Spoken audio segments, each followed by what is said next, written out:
affiché le sous-thème, les pensées de Satan dans la rivalité. C'est sur ça que je voudrais parler en quelques minutes.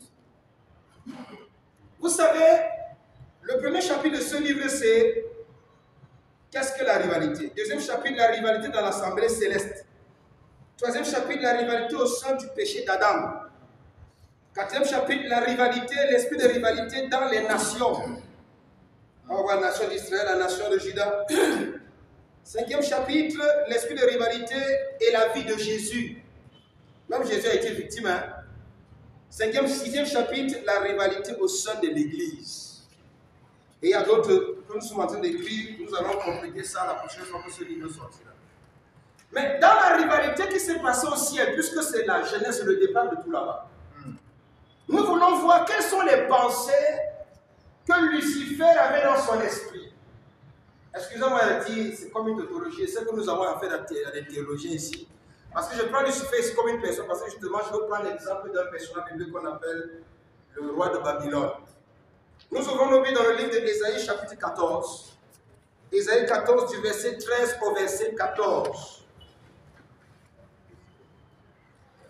Plusieurs qui sont dans le ministère ont évolué et à un moment donné, ils ne se sont pas rendus compte que l'orgueil est entré dans leur cœur. Excusez-moi, hein? Surtout dans les églises qui fonctionnent avec le système de promotion.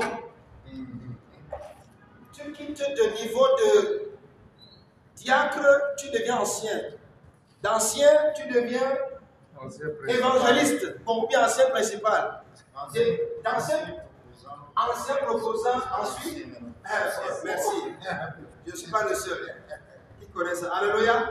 Après ça, évangéliste, on dit pasteur. Après pasteur, on monte jusqu'à devenir apôtre. Finalement, les dons de ministère sont devenus les grades. L'esprit de rivalité fonctionne beaucoup dans ce système. Parce qu'il y en a plusieurs qui, étant dans l'œuvre de Dieu, à un moment donné, ne servent plus Dieu pour la part de Dieu, mais servent dans le but d'atteindre le niveau de promotion élevé. Voici les pensées de Satan. Je vais partager avec vous 3 ou 4, 5 pensées. Ésaïe chapitre 14, verset 13 à 14. Tu disais en ton cœur, je monterai au ciel, je lèverai mon trône au-dessus des étoiles de Dieu. Je m'assiérai sur la montée de l'assemblée, à l'extrémité du septentrion. Je monterai sur le sommet des nuées et je serai semblable au très beau. Dans le contexte, pour les théologiens qui sont là, dans le contexte, il s'agit de Babylone. Ça parle de la chute de Babylone. Comment le roi de Babylone s'est comporté. Vous savez que le roi de Babylone, Nebuchadnezzar, a été envoyé 7 années de congé en brousse comme les animaux. Et Dieu, pour prouver que c'est moi Dieu qui a permis qu'il t'assoie sur ce trône, je veux te montrer que c'est moi Dieu. Tu vas faire 7 ans comme un animal et le trône la sera vide. Et après 7 ans, tu vas revenir t'asseoir là. C'est pour ça que quelque part, vous allez voir, on dit Nebuchadnezzar était aussi au service de Dieu. Là, ça attire notre attention sur ceux qui ne sont pas enfants de Dieu et qu'on est des serviteurs de Dieu. Ça nous réfléchit, n'est-ce pas? Donc, dans le contexte, il s'agit de Babylone, du roi de Babylone.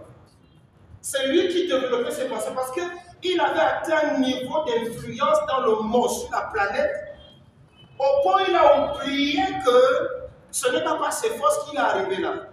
Il dominait sur des royaumes. Il avait un empire vaste sur la planète. Et Dieu a utilisé Nebuchadnezzar comme un fouet pour Israël, pour fouetter Israël, pour pastorer Israël, pour redresser Israël, pour punir Israël. Et Nebuchadnezzar ayant eu cette opportunité d'avoir la domination sur le peuple dit de Dieu, à un moment donné, ça a monté sa tête. Et il a commencé à tenir des propos. Mais en théologie, des études ont permis de montrer que ce genre de pensées étaient des pensées qui ont commencé depuis le ciel, avec Lucifer. C'est pour ça que nous avons appelé ça les pensées de Satan dans la rivalité.